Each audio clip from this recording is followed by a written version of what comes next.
Last June, Lucasfilm made a stunning announcement. Directors Phil Lord and Christopher Miller had been fired from the production of Solo, a Star Wars story, several months into filming, and were replaced by director Ron Howard.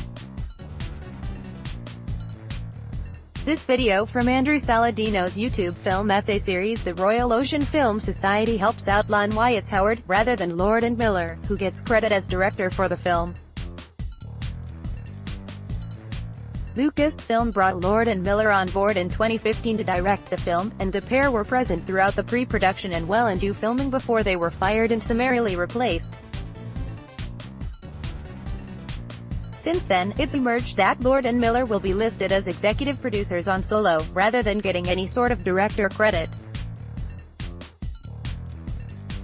The reason, Saladino explains in his video, comes down to the guidelines from the Directors Guild of America, which are designed to protect directors from studios meddling with their work after it's done.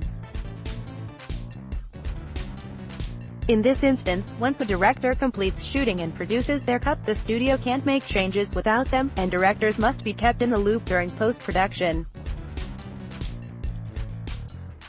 But DGA rules say that if a director is fired after completing anywhere from 90 to 100% of the film, they must be given credit as a director, giving them say in what happens during post-production.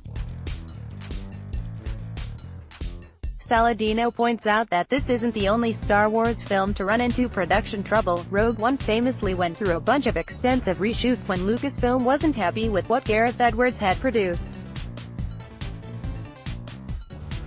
But Edwards had already completed production when Tony Gilroy handled the reshoots, so it's Edwards that gets the credit as director for this film, and would have had a say in the final cut of the film.